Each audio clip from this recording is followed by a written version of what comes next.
나타나게 하려 함이라. 우리 살아있는 자가 항상 예수를 위하여 죽음에 넘겨짐은 예수의 생명이 또한 우리 죽을 육체에 나타나게 하려 함이니라. 그런즉 사망은 우리 안에서 역사하고 생명은 너희 안에서 역사하느니라. 기록한 바 내가 믿었으므로 말하였다 한 것 같이 우리가 같은 믿음의 마음을 가졌으니 우리도 믿었으므로 또한 말하노라. 주 예수를 다시 살리신 이가 예수와 함께 우리도 다시 살리사 그 앞에 서게 하실 줄 아노라. 이는 모든 것이 너희를 위함이니 많은 사람의 감사로 말미암아 은혜가 너하여 넘쳐서 하나님께 영광을 돌리게 하려 함이라. 그러므로 우리가 낙심하지 아니하노니 우리의 겉사람은 낡아지나 우리의 속사람은 날로 새로워지도다. 우리가 잠시 받는 환난에 경한 것이 지극히 크고 영원한 영광에 중한 것을 우리에게 이루게 함이니 우리가 주목하는 것은 보이는 것이 아니요 보이지 않는 것이니 보이는 것은 잠깐이요 보이지 않는 것은 영원함이라. 어제 예수 어제 예배 오직 전도 너희는 먼저 그의 나라를 구하여 증거를 갖자. 할렐루야.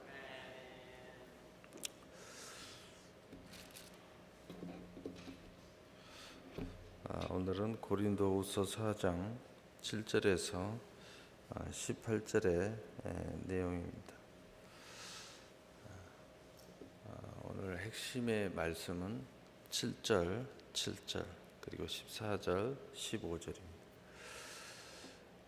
우리가 이 보배의 질그릇을 가진 이유, 우리가 보배를 질그릇에 가진 이유. 우리는 되게 귀한 것은 귀한 것에 담습니다. 여러분이 아주 특별한 것은 금고에다 담고 또 귀한 것은 그릇도 아주 특별한 데다 담죠. 이 세상 사람들은 좀 귀한 것은 장식장도 아주 멋진 데다가 해가지고 그 안에다 딱 멋지게 보관도 하고 또 특별한 모형이나 음식은 그릇도 아주 특별하게 해서 이렇게 담아냅니다. 또 우리가 호텔 같은 데 가면 똑같은 커피고 물론 좀 차이는 있는 질적인 차이는 있긴 있지만 그래도 가격이 아주 비싼 음식들은 그릇도 아주 특별한 그릇에다가 담겨서 나옵니다. 아이스크림 하나 나오는 것도 아주 특별하게 또 음식을 이렇게 코디하는 것도 아주 특별하게 코디해갖고만 가격이 굉장히 비싸죠. 아주 저렴한 것을 우리가 어떤 음식이든 사면 그릇도 좀 조잡하고 또 어디든 장소나 의자나 모든 것이 좀 조잡하고 그렇습니다. 그것이 이 세상의 논리죠. 그런데 하나님께서는 이 보배를 질그릇에 담았다는 거죠. 그릇 중에서 가장 약한 그릇이고 또 가장 보잘것없는 그릇이죠. 그것을 이 보배를 질그릇에 담았다는 거죠. 그 이유가 뭐냐? 이는 심히 큰 능력은 하나님께 있고 우리에게 있지 아니함을 알게 하려 함이라. 모든 이 심히 큰 능력이 우리에게 있는 것이 아니라 하나님께 있는 것을 하나님께서 분명히 알게 하기 위해서 이 보배를 질그릇에 담았다, 가지게 했다 하는 것입니다. 그럼 여기에서 보배는 누구냐? 바로 예수 그리스도고, 질그릇은 누구냐? 바로 우리 한 사람 한 사람의 인생입니다. 그래서 우리는 이 질그릇이 얼마나 약합니까? 그래서 음식점도 가면 아주 고급 음식점이나 가야 이 질그릇, 이 사기 그릇을 사용하는 거죠. 그렇지 않으면 이 사기 그릇을 사용하기 어렵습니다. 조금만 하면 깨지고 또 무겁고 이빨이 나가고 이렇게 하니까 좀 쉽지가 않죠. 그런데 이 똑같은 질그릇도 사기 그릇도 누가 만드느냐에 따라서 이 가치가 달라지고 또 어느 연대에 있느냐 또 누가 썼느냐에 따라서 완전히 가치가 달라지는 것을 우리가 보게 됩니다. 일반 그릇보다 이 사기 그릇이나 이런 것들이 어떤 사람이 만들면 이게 어마어마하게 비싸지기도 해요. 그런데 거기에 이 보배를 그 질그릇에 갖도록 했다 하는 거예요. 여기서 하나님이 담았다, 가졌다 하는 것은 우리의 적극적인 믿음의 의지 또 믿음의 의가 여기에 담겨서 표현됐습니다. 그래서 우리가 이 보배를 질그릇에 가졌다. 우리가 이 보배를 질그릇에 가졌으니 이는 심히 큰 능력이 하나님께 있고 우리에게 있지 아니함을 알게 하려 함이니라. 우리가 믿음으로 예수 그리스도를 우리 안에 품을 수 있게 하셨다는 것입니다. 그래서 영접하는 자 곧 그 이름을 믿게 하셨다는 겁니다. 그 이유는 심히 큰 능력이 우리에게 있지 않고 하나님께 있는 것을 알게 하려 함이라는 거죠. 이 보배를 질그릇에 품고 있는 사람들은 반드시 심히 큰 능력이 하나님께 있는 것을 삶 속에서 체험하고 또 우리의 모든 일과 사역에서 하나님의 심히 큰 능력을 드러내도록 되어 있다는 거죠. 하나님이 그런 계획을 가지고 있고 또 우리가 알게 하셨다는 것입니다. 그래서 우리는 연약한 질그릇의 모습을 가졌기 때문에 우리가 삶 속에서 사방의 우겨쌈을 당하는 일을 우리는 겪을 수 있고 또 답답한 일을 당하는 일을 겪을 수 있어요. 그런데도 절대로 우리 안에 있는 심히 큰 능력이 그 우겨쌈을 당하도록 그대로 놔두지 않고 답답한 일을 당하도록 그대로 놔두지 않고 거기에서 그 속에서 우리가 믿음으로 견디고 나올 수 있도록 하나님께서 해 주신다는 겁니다. 그래서 8절에 우리가 사방으로 우겨쌈을 당하여도 쌓이지 아니하며 답답한 일을 당하여도 낙심하지 아니하며 또 9절에 박해를 받아도 버림받지 아니하며 거꾸로 트림을 당하여도 망하지 아니하고 우리가 연약한 그릇을 가졌기 때문에 박해를 받을 수도 있어요. 또 거꾸로 트림을 당할 수 있어요. 그런데 우리 안에 있는 심히 큰 능력이 우리가 그 속에서 버림받지 않고 망하도록 놔두지 않는다는 것입니다. 그래서 우리는 그곳에서 나오고 믿음으로 일어서서 그것을 능히 감당하도록 만든다는 것입니다. 그런데 하나님께서 이런 것도 계획이시라는 거예요. 계획.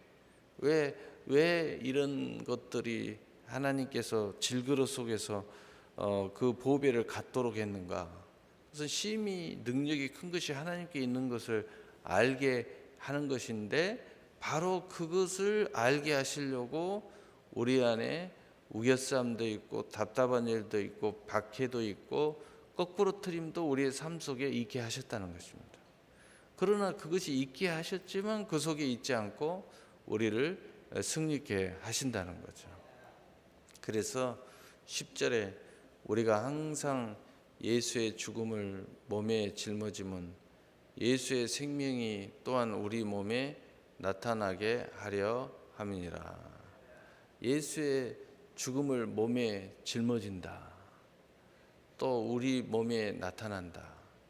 그 말은 무슨 말이냐면 우리가 죽게 되는 모습이지만 예수의 죽음을 우리 몸에 짊어진다는 거예요. 예. 그래서 우리가 생명을 얻되 더 풍성히 얻는 역사가 일어나게 하신다는 거죠. 예. 그래서 우리는 예수의 죽음을 우리 몸에 항상 짊어지게 되어 있다는 거죠.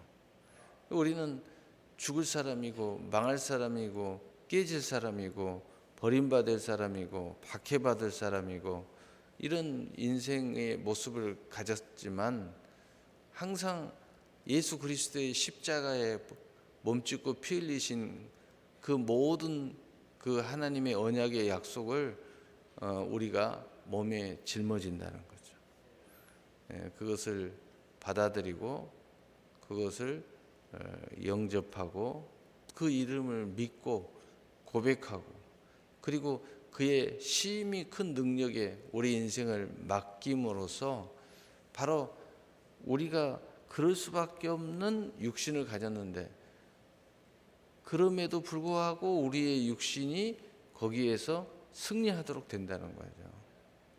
우리는 육체대로 살면 다 죽을 것이로되 영으로 살면 살리니. 육신대로 살면 다 죽게 돼 있어요.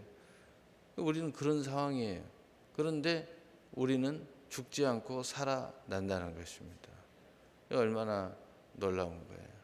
그래서 그 다음에 11절에 우리 살아있는 자가 항상 예수를 위하여 죽음에 넘겨짐은 예수의 생명이 또한 우리 죽을 육체에 나타나려 하심이라. 여기에서는 우리가 살아있는 자가 다시 말해서 우리가 이 은혜를 알고 또 이 심히 능력이 큰 것이 하나님께 있는 것도 알고 또 우리가 이 모든 하나님의 은혜 속에서 승리하고 있는 사람도 도리어 또한 항상 예수를 위해서 우리가 스스로 박해 가운데 들어갈 줄 알고 또 우겨싸움을 당하는 상황을 우리가 만들게 되고 왜? 하나님의 나라를 위해서 왜? 생명을 위해서 왜? 우리에게 주어진 사명을 위해서 우리가 도리어 그렇게 간다는 것입니다.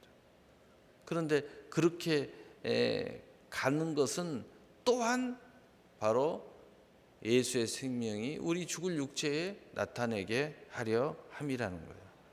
우리 안에 나타났다고 내가 그 현장에 가지 않고 우리 안에 이미 얻었다고 해서 내가 사명을 감당하지 않는 것이 아니라 얻었기 때문에 또 간다는 거죠. 옛날에는 어쩔 수 없어서 박해를 받았고 어쩔 수 없어서 우겨싸움을 당했는데 이제는 하나님의 거룩한 뜻을 위해서 우겨싸움을 당한다. 스스로 그 길을 간다는 겁니다. 스스로 그 현장에 나서는다는 거예요. 왜? 그것도 똑같이 우리 안에 예수의 생명이 계속 더 강렬하게 나타나게 하기 위함이라는 거죠. 그러니까 우리가 연약할 때는 많은 하나님의 은혜의 통로를 통해서 우리가 이 속에서 나오게 되지만 우리가 하나님의 은혜가 있고 믿음이 있으면 스스로 그 믿음이 우리를 끌고 간다는 거죠. 그래서 나에게만 나타나는 것이 아니라 나와 내 이웃과 교회와 가정에 그 모든 예수의 이 풍성함이 나타나도록 만든다는 거예요. 얼마나 놀랐어요. 그러니까 내가 생명을 얻되 더 풍성히 얻게 하려 하심이라. 생명을 얻되 더 풍성히 얻는 역사가 우리 안에 일어나는데 바로 처음에는 우리가 몰라서 그것을 알게 하는 가운데 일어나고 두 번째로는 알았기 때문에 스스로 그 역사를 일으키기 위해서 그 현장에 나가고 그 약속에 나가고 그 승리에 나가게 된다는 거죠. 그래서 오늘 이 새벽에 날씨가 굉장히 춥죠. 그런데 아마 여기에 두 부류가 있어요. 반드시 하나님 앞에 어쩔 수 없는 상황, 그럴 수밖에 없는 상황, 그 은혜 앞에 굴복하고 그분의 심히 능력이 큰 것이 그분에게 있는 것을 나타나기 위해서 나올 수밖에 없는 상황, 그래서 나온다는 거예요. 근데 어떤 사람은 이제 내 안에 이 모든 것을 알고 있어요. 사실 내 안에 은혜가 있고 또 믿음도 있고 다 가지고 있어요. 그런데 하나님의 뜻을 이루기 위해서, 선을 이루기 위해서, 하나님을 경외하기 위해서, 더 큰 하나님의 사명을 감당하기 위해서 스스로 이 고난을 자처하고 나온다는 겁니다. 오히려 박해 현장에 간다는 거예요. 오히려 우겨싸움을 당하는 곳에 간다는 거예요. 얼마나 놀라운 일입니까? 예. 그래서 12절 그런즉 우리 12절 13절 읽어봅시다. 시작. 그런즉 사망은 우리 안에서 역사하고 생명은 너희 안에서 역사하느니라. 기록한 바 내가 믿었으므로 말하는 것 같이 우리가 같은 믿음의 마음을 가졌으니 우리도 믿었으므로 또한 말하노라. 아멘. 무슨 얘기냐? 처음에는 우리의 믿음이 내가 모르고 하나님의 은혜 앞에서 믿었어요. 그래서 이런 이야기를 해요. 그런데 이제는 내가 이 모든 것을 깨닫고 이 믿음의 마음을 가졌다는 겁니다. 그래서 이제는 진실로 내가 깨닫고 알고 있는 이 믿음에 대해서 이야기한다는 거예요. 그래서 우리가 하나님의 관계는 두 가지예요. 처음에는 어쩔 수 없어서 그런 믿음을 갖는 거예요. 또 하나님의 절대적인 은혜 앞에 굴복함으로 은혜를 갖는 거예요. 그런데 이후로는 그렇지 않다는 거죠. 내가 그 은혜를 알아서 스스로 그것을 자처한다는 겁니다. 내가 깨달아서 스스로 그 은혜를 자처하는 모습을 갖게 된다는 거죠. 오늘 이 자리에는 이것을 스스로 자처해서 또 이 믿음을 알아서 이게 박해 현장이든 우겨싸움을 당하는 현장이든 거꾸로 트림을 당하는 현장이든 우리는 연약한 질그릇이고 심히 큰 능력이 하나님께 있어 우리가 그 하나님의 영광에 참여하고 또 그 뜻을 이루고 또 합력하여 선을 이루기 위해서 이렇게 참여하고 있는 줄로 믿습니다. 모든 삶 속에서도 마찬가지예요. 여러분이 이제 분명히 해야 될 것은 이걸 해야 되냐 말아야 되냐, 내가 헌신할 거냐 말 거냐, 하나님 앞에 드릴 거냐 말 거냐, 내가 저 일에 나설 거냐 말 거냐. 이제는 두 가지예요. 두 가지. 기쁨으로 나서야 된다. 왜? 우리는 믿음을 가졌고 이 모든 은혜를 알고 있기 때문에 이제는 믿음의 마음을 가지고 이 모든 것에 참여하도록 해야 된다는 겁니다. 우리 인생이 아직도 끌려다니는 인생이면 안 된다는 거예요. 하나님 앞에 끊임없이 어쩔 수 없어서요, 죽을 지경이어서요, 내가 지금 이 상황이 하나님이 아니면 안 되니까, 이런 식의 신앙생활은 이제 뛰어넘어야 된다. 어차피 우리가 하나님 앞에 모든 일과 상황은 다 되게 돼 있는데 이제 우리가 어떤 모습으로 우리가 예수 그리스도의 생명을 우리 몸에 짊어질 거냐. 아직도 피치 못할 상황 때문에 짊어질 거냐, 아니면 믿음의 마음을 품고 이 모든 사실을 내가 알고 또 그 은혜가 내 안에 있고 또 그것이 다 하나님으로 말미암아 되어질 줄 믿기 때문에 할 거냐. 이것은 이제 우리가 결정해야 할 내용이라는 거죠. 어쩔 수 없이 하는 그 모든 것은 하나님의 은혜일 뿐이죠. 그러나 내가 그런 마음을 가지고 하는 것은 더 큰 영광이 있다는 것입니다. 그래서 14절 우리 함께 읽어봅시다. 시작. 주 예수를 다시 살리신 이가 예수와 함께 우리도 다시 살리사 너희와 함께 그 앞에 서게 하실 줄 아노라. 아멘. 이제 우리가 이 부활에 참여하고 또 하나님 앞에 함께 서게 되고 또 천국에 함께 앉게 된다는 거죠. 그리고 또한 이 약속 위에 뭐가 있느냐? 그 뒤에 이제 16절, 17절, 18절에 기록이 되어 있지만 그 약속이 이 안에 들어 있어요. 어떤 약속이 들어 있어요?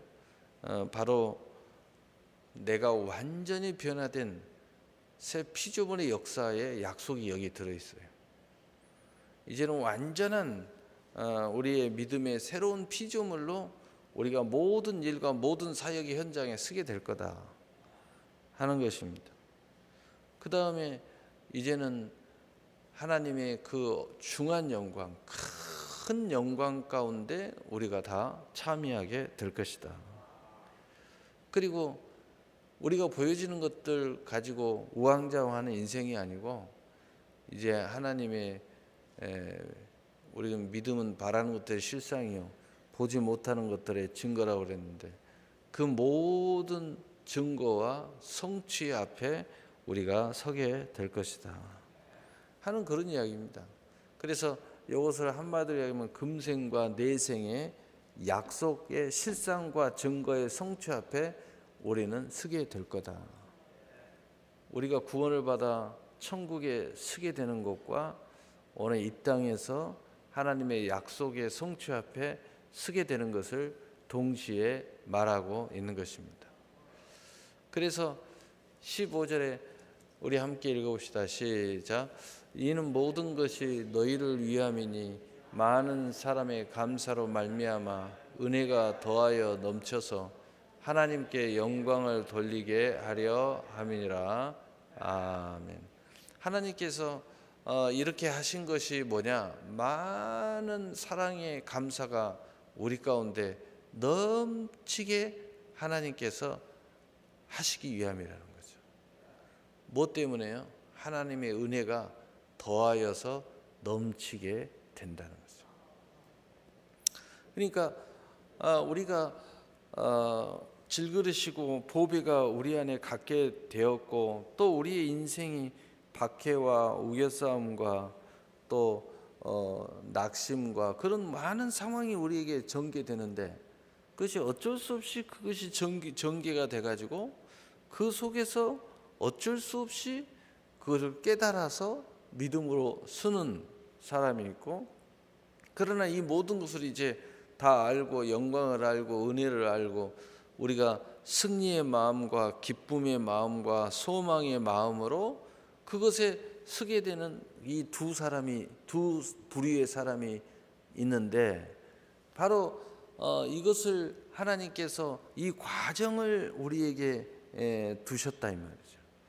바로 그것은 심히 능력이 하나님께 있는 것을 알게 하였고 또 그것으로 말미암아 우리가 내 안에 있는 죽을 수밖에 없는 나의 생각, 결정, 상황, 우린 지옥 갈 수밖에 없는 상황인데 그 속에서 살게 하시는 첫 번째 이유가 있고 두 번째로는 이것을 알고도 우리가 믿음으로 스스로 박해 현장에 가고 스스로 거꾸로뜨림의 현장에 가고 스스로 낙심할 수밖에 없는 현장에 참여하는 거예요. 하나님의 나라를 때문에 하나님의 뜻 때문에 하나님의 선 때문에 하나님의 사명 때문에 그런데 바로 그렇게 스스로 가는 사람들에게 바로 하나님께서 우리 안에 있는 모든 그 죽을 상황 그런데 하나님께서 그 우리의 모든 몸과 삶 속에서 승리하게 나타내게 하시려고 한다는 그 영광에 참여하도록 하셨다는 것입니다. 그러므로 우리가 이런 모든 과정을 하나님이 주신 이유는 바로 그 속에서 하나님의 은혜가 계속 더해진다는 거죠. 하나님의 선물이 계속 더해진다는 거죠. 하나님의 감사가 계속 더해진다는 거죠. 그래가지고 하나님께 영광을 돌리게 하려고 그렇게 하셨다는 거죠. 여러분, 우리가 고난이 없는 행복은요, 행복한 줄 모릅니다. 믿음에 대한 그 체험이 없는 사람은요, 믿음이 얼마나 귀한 줄 몰라요. 그런데 하나님이 이런 과정을 우리에게 주신 이유는 그 하나님의 은혜가 얼마나 크고 넘치는 건지를 우리가 인식하도록 만드는 거예요. 인식하도록 만드는 거예요.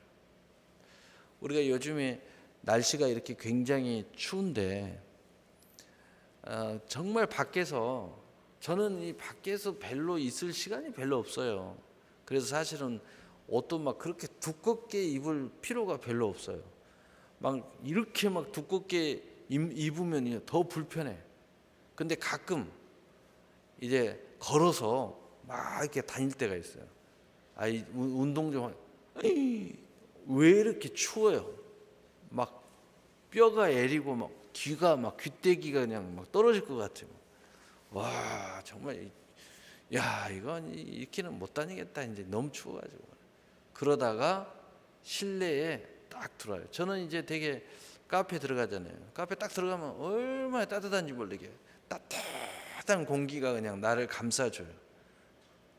근데 처음에는 카페 그냥 안에 왔다 갔다 하고 차로 왔다 갔다 할 때는요, 카페가 이렇게 따뜻한지를 몰랐어요. 좀 춥다, 좀 온도 좀, 내가 카페 들어가기만 하면 자꾸 온도를 올리고요. 그 다음에 온풍기를 하나씩 막 더 틀어야 돼요. 왜? 안에 있으니까 그게 얼마나 따뜻한지 잘 몰라요. 그럼 내가 올리면 좀 있으면 와서 누가 꺼요. 그런데 밖에 있다가 들어오니까 이 안락함이 엄청나게 느껴지는 거예요. 정말 따뜻하다. 너무 포근하단 말이에요. 우리가 조금만 이렇게 따뜻해도요, 또 이렇게 안락해도 그 안락함을 몰라요. 하나님이 주신 은혜가 얼마나 큰지를 이 고난에 들어가지 않으면 모릅니다.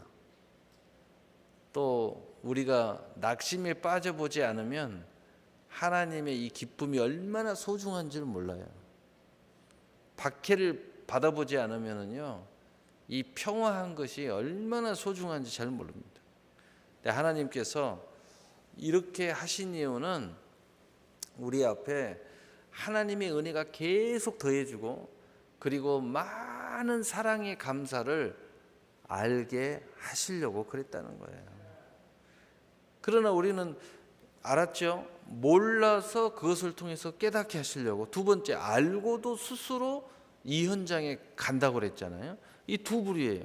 여러분이 오늘 하나님의 은혜가 나한테 끊어지면 나는 죽을 사람이라는 걸 알기 때문에 나온 사람이 있고, 이미 이 사실을 다 알고 있기 때문에 스스로 이 새벽에 어떻게 되면 은혜의 장인 것을 알지만 육신은 고난일 수 있잖아요.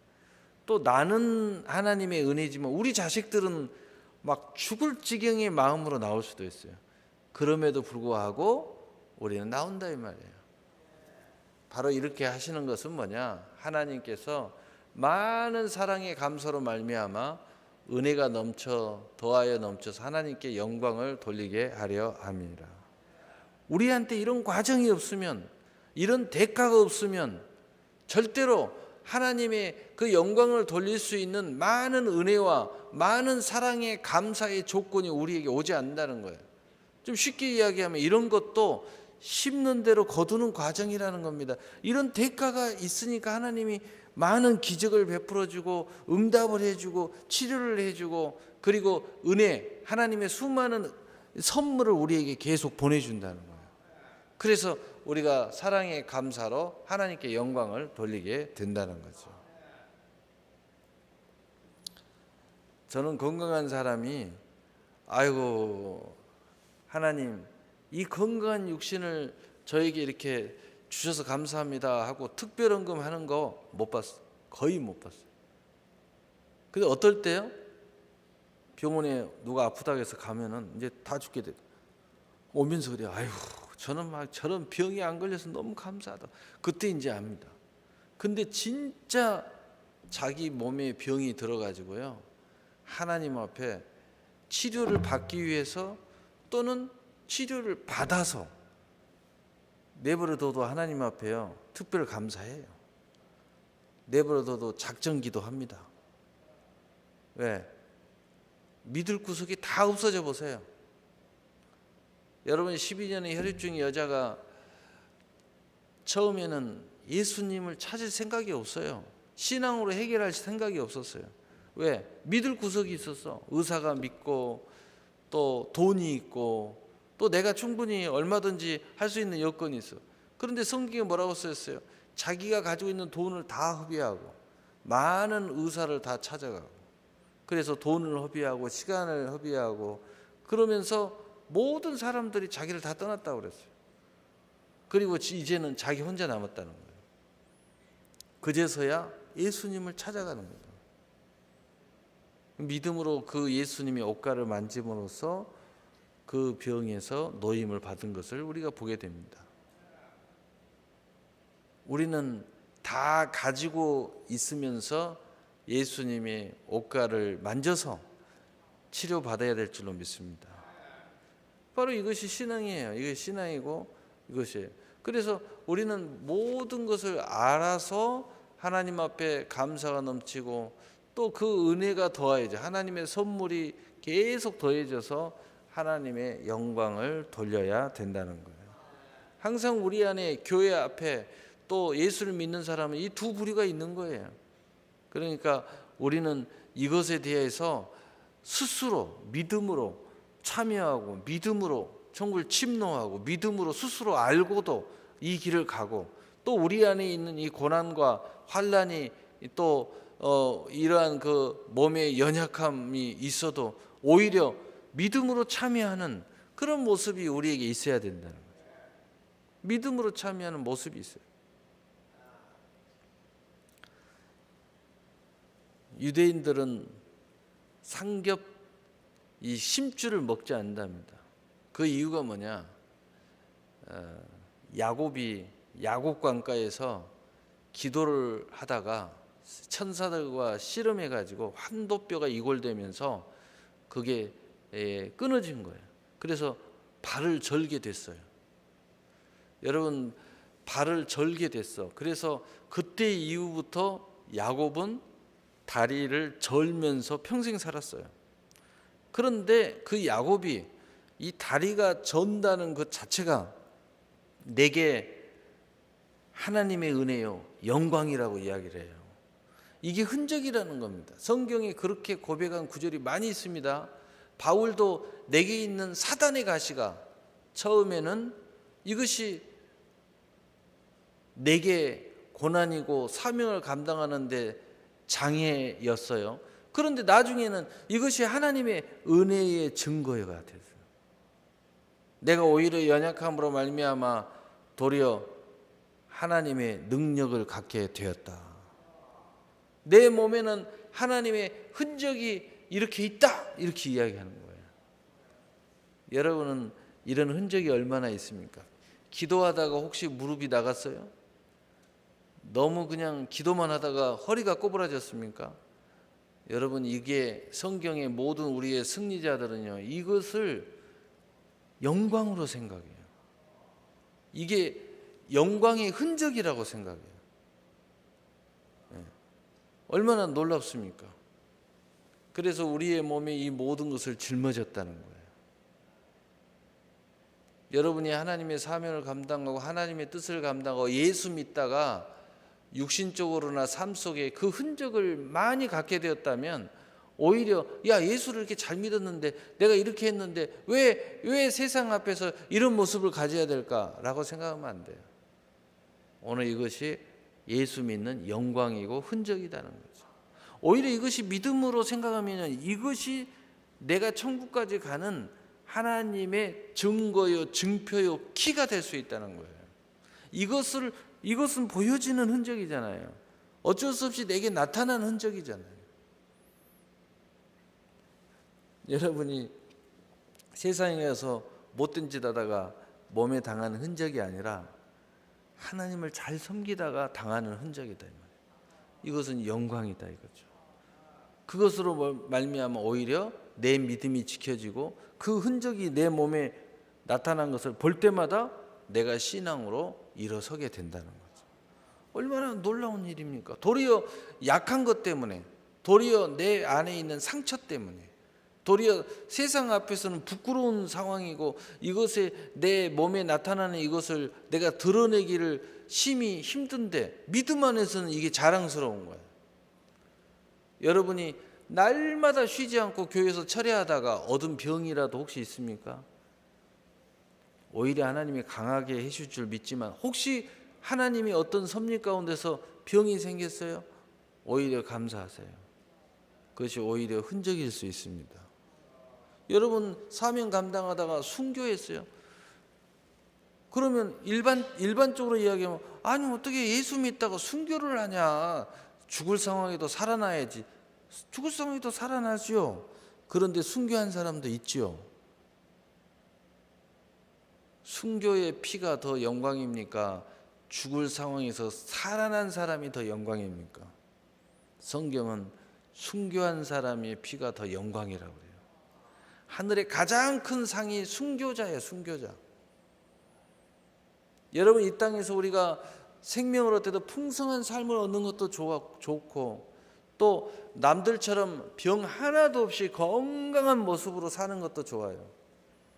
그렇지만 정말 여러분이 하나님 영광을 위해 살다가 얻은 거라면 그게 하늘의 영광이고 그것이 간증이고 증거가 된다는 거죠.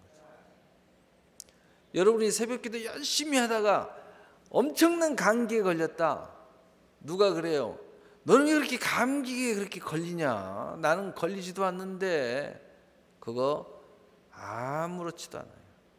근데 그것이 여러분이 부끄러움이 되고 그것이 짐이 되고 그것이 십자가가 돼가지고 나의 기도가 멈추고 부끄러워하고 누구한테 말하기도 그렇고 그러면 안 돼요. 그건 오늘 본문의 첫 번째 불의에 속해요. 근데 그것을 오히려 자랑스러워해요. 나 새벽기도 하다가 내 찬바람을 쐈더니 이 감기에 걸렸네. 죽을 지경이야. 그러나 나는 기뻐. 왜? 나에게 흔적이 생겼으니까. 내가 하나님의 영광을 위해서 새벽기도 하다가 이런 흔적을 내가 갖게 됐네. 어차피 좀 있으면 이건 나을 흔적이지만 그래도 감사해. 당당하게 부끄러워할 필요도 없어요. 사람들 앞에 당당하게 하는 거예요. 혹시 제가 설교하다가 기침은 아이고 목사님이 감기 신령한 사람이 감기 걸린 그런 소리 하면 안 돼요. 목사님은 저렇게 애쓰다가 감기에 걸리셨구나. 목사도 그걸 부끄러워하면 안 돼요. 당당하게 콜록콜록 하면서 설교해야 돼. 바울이 상담하다가 5분 상담하면요 5시간을 누워. 근데 남은 치료해 주는데 지는 치료를 못 받아. 그런데 이 바울은 뭐라고 그랬느냐? 이 모든 것이 예수의 그 흔적을 내가 가졌다는 거예요. 이걸 자랑스러워했어요. 너무 자랑스러워했어요. 그리고 오히려 나의 이 연약함으로 말미암아 내가 오히려 강해진다. 뭐가 강해지는 거예요? 믿음이 강해진다. 할렐루야. 그래서 오늘 가장 핵심 포인트는 15절입니다. 그래서 이 모든 것이 너희를 위함이니 많은 사람의 감사로 말미암아 은혜가 더하여 넘쳐서 하나님께 영광을 돌리게 하려 함이니라. 바로 이겁니다. 얼마나 놀라운 거예요. 그리고 이제 우리가 걱정되는 게 있어요. 왜 이렇게 나는 안 변하냐? 또 왜 내 삶은 안 변하냐? 또 나의 미래는 어디 있는가? 이런 걱정할 필요 없어요. 이런 과정 중에 이것은 다 해결하신다고 하나님이 약속하고 있어요. 자, 내 자신 변한다고 말합니다. 시간 되면 다 변해요. 16절. 그러므로 우리가 낙심하지 아니하노니 우리의 겉사람은 낡아지나 우리의 속사람은 날로 새로워지도다. 누구나 다 시간 지나면요 믿음 좋아집니다. 걱정할 거 없어요. 다 여러분 좋아져요. 그 다음에 17절. 우리가 잠시 받은 환난에 경한 것이 지극히 크고 영원한 영광에 중한 것을 우리에게 이루게 함이니라. 다 삶의 영광에 참여하게 돼 있어요. 당당해지게 돼 있고 자유하게 돼 있고 또 큰 영광에 다 참여하게 돼 있어요. 또 18절에 우리가 주목하는 것은 보이는 것이 아니요 보이지 않는 것이니 보이는 것은 잠깐이요 보이지 않는 것은 영원함이니라. 여러분 안에 있는 약속, 언약 다 이루게 돼 있어요. 지금 당장 아니면 시간 지나면요 그것이 다 여러분 앞에 성취되어서 여러분 앞에 있다는 거예요. 이렇게 실제로 된다는 겁니다. 그래서 15절이 있다는 거예요. 15절 다시 넘어가서 우리 함께 읽고 오늘 말씀 마치겠습니다. 그래서 다시 15절의 역사가 일어나는 거예요. 우리 함께 읽어봅시다. 시작. 이는 모든 것이 너희를 위함이니 많은 사람의 감사로 말미암아 은혜가 더하여 넘쳐서 하나님께 영광을 돌리게 하려 함이라. 아멘. 우리 찬송가 하겠습니다.